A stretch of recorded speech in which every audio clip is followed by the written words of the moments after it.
नमस्कार, आप देख रहे हैं न्यूज एक्सप्रेस। में हूं आपके साथ रोहित। एक तरफ बीजेपी अपने 11 साल के कार्यकाल होने के बाद जश्न मना रही है, अपनी उपलब्धियां गिना रही है। दूसरी तरफ कांग्रेस पार्टी अपने अंदर खाने मचे बवाल से ही परेशान है। राहुल गांधी, जो कि पार्टी को मजबूत करने के लिए कश्मीर से कन्याकुमारी तक की यात्रा तो करते हैं और बीजेपी को घेरते हैं, लेकिन दूसरी तरफ कांग्रेस अपना जनाधार खोती जा रही है। केवल 3 राज्य हैं जहां पर खुद के दम पर सरकार है, लेकिन इसके अलावा हर जगह पर कांग्रेस स्टेपनी बन चुकी है। और कई राज्य तो ऐसे हैं जो कि राहुल गांधी के लिए, कांग्रेस आलाकमान के लिए बुरे सपने बन गए हैं, क्योंकि इन 3 राज्यों में जो सिर्फ टव्वल कांग्रेस में चल रहा है, वो ना कांग्रेस आलाकमान संभाल पा रहा है और ना ही राहुल गांधी संभाल पा रहे हैं। तो आपको चलिए विस्तार से बताते हैं कि एक तरफ बीजेपी सरकार 11 साल का कार्यकाल जो अभी तक पूरा की है, वो किस तरीके से कांग्रेस को उसमें घेर रही है, और दूसरी तरफ किस तरीके से राहुल गांधी की परेशानियां बढ़ रही हैं अपने ही नेताओं की वजह से।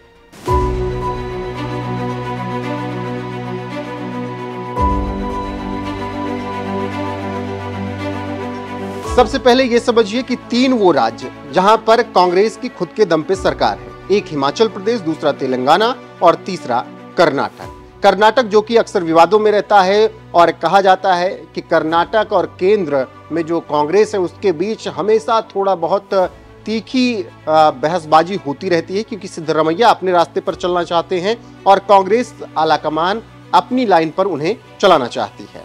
अब कांग्रेस के लिए बड़ी चुनौती यहां से कुछ और प्रदेश है। अब राहुल गांधी पार्टी के लिहाज से लगातार काम कर रहे हैं और वो लगातार दौरा कर रहे हैं उन राज्यों में जहां पर चुनाव है या जहां पर पार्टी को मजबूत करना है। राहुल गांधी ने अभी हाल फिलहाल में गुजरात का दौरा किया, जहां उन्होंने कांग्रेस के संगठन सृजन कार्यक्रम की शुरुआत की।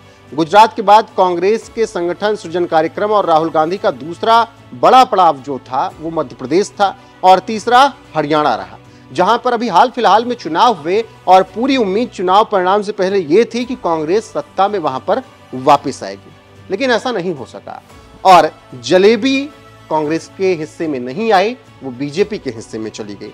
तो ये 3 राज्य, पहला गुजरात, दूसरा मध्य प्रदेश, तीसरा हरियाणा, इन तीनों जगह पर कांग्रेस के लिए मुश्किलें हैं, राहुल गांधी के लिए मुश्किलें हैं, क्योंकि यहां पर राहुल गांधी संगठन को तो मजबूत करना चाह रहे हैं, लेकिन संगठन के अंदर खाने ही लड़ाई चल रही है। हुड्डा बनाम कांग्रेस एक तरफ से आप हरियाणा में देख सकते हैं, दूसरी तरफ मध्य प्रदेश में संगठन कांग्रेस का पूरी तरीके से कमजोर हुआ है।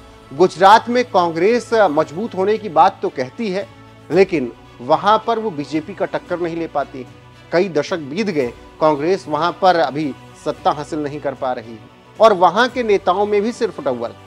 तो इन 3 राज्यों को राहुल गांधी नहीं संभाल पा रहे। यहां जो लड़ाई कांग्रेस के भीतर चल रही है उसे शांत नहीं करा पा रहे। तो ये बड़ी चुनौती 3 राज्य है। ऐसे में देश की सबसे पुरानी पार्टी होने के नाते कांग्रेस के अस्तित्व पर सवाल है, क्योंकि बीजेपी ने लगातार तीसरी बार अपनी सरकार बनाई और एनडीए गठबंधन सत्ता में बरकरार है। 2014 में नरेंद्र मोदी प्रधानमंत्री बनते हैं, 2019 में ही प्रचंड जीत के साथ नरेंद्र मोदी प्रधानमंत्री बनते हैं। 2024 में चुनाव होता है तो कांग्रेस का प्रदर्शन थोड़ा बेहतर होता है, बीजेपी को झटका लगता है और बीजेपी अकेले दम पर बहुमत नहीं पहुंचती, 240 पर टिक जाती है। लेकिन एनडीए सहयोगी की वजह से बीजेपी तीसरी बार भी सत्ता हासिल करने में कामयाब होती है और एनडीए जो है वो सरकार में आती है और प्रधानमंत्री नरेंद्र मोदी बनते हैं। अब कांग्रेस को जो अच्छी खासी सीटें 2024 के लोकसभा चुनाव में मिली थी, उसके बाद उम्मीद की जा रही थी कि कांग्रेस यहां से एक बार फिर से अपने ट्रैक पर आ गई है और अब पार्टी आने वाले तमाम राज्यों के विधानसभा चुनाव में अच्छा प्रदर्शन करेगी। उसमें सबसे बड़ी चुनौती थी हरियाणा और महाराष्ट्र।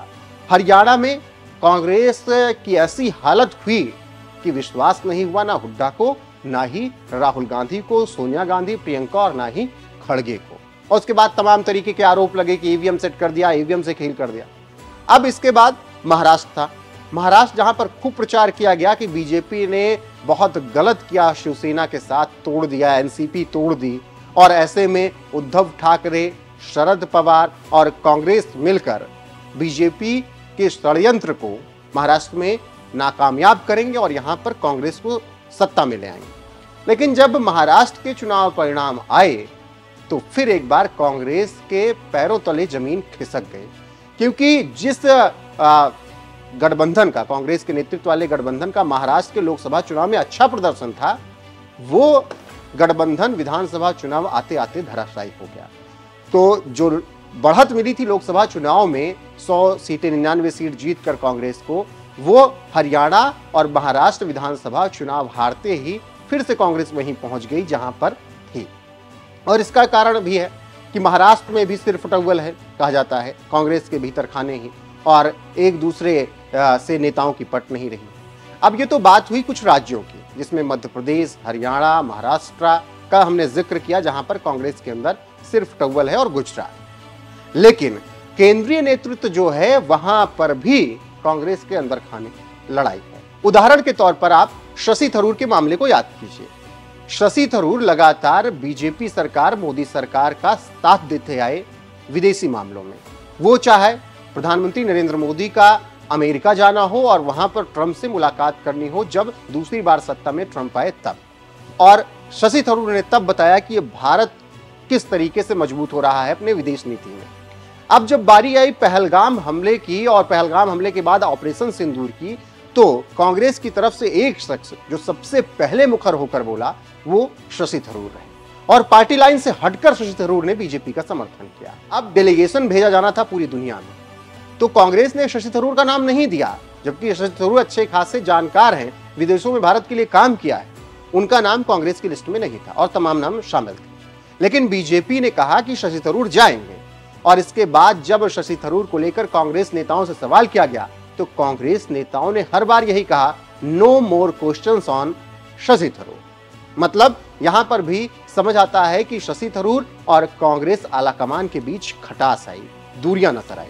शशि थरूर इससे पहले बयान में कह चुके हैं कि यहां पर बुद्धिमान होना बहुत ज्यादा खतरनाक है। तो केंद्र में भी ये लड़ाई चल रही है, और ये सब शशि थरूर के साथ इसलिए हो रहा है क्योंकि राजनीतिक विश्लेषक मानते हैं कि खड़गे के खिलाफ प्रेसिडेंट का चुनाव लड़कर शशि थरूर ने अपने लिए मुश्किलें पैदा कर ली, क्योंकि कांग्रेस आलाकमान चाहती थी कि खड़गे ही बने प्रेसिडेंट और उनके सामने कोई चुनाव न लड़े। लेकिन शशि थरूर ने चुनाव लड़ा, हालांकि खड़गे ही अध्यक्ष बने कांग्रेस के, और ऐसे में वहां से मनमुटाव हुआ कांग्रेस के आलाकमान और शशि थरूर के बीच में। तो एक तरफ राहुल गांधी के लिए चुनौती कुछ राज्य हैं, तो दूसरी तरफ केंद्र में भी तमाम ऐसे नेता हैं, जिसमें अब सलमान खुर्शीद का भी नाम जोड़ लिए, जो कि ऑपरेशन सिंदूर में लगातार सरकार का पक्ष रखते आए हैं, समर्थन करते आए हैं। तो ऐसे में राहुल गांधी के लिए अंदर खाने ही कांग्रेस में दुश्मन बन बैठे कई राज्यों में, और वो कांग्रेस पार्टी को, संगठन को मजबूत नहीं होने देना चाहते। तो अब राहुल गांधी किस तरीके से इस बवाल को, इस लड़ाई को शांत कर पाएंगे, ये देखना होगा। फिलहाल आपको क्या लगता है, क्या राहुल गांधी कांग्रेस को फिर से मजबूत कर पाएंगे? कमेंट में अपनी राय जरूर दीजिए। बने रहिए हमारे साथ। नमस्कार।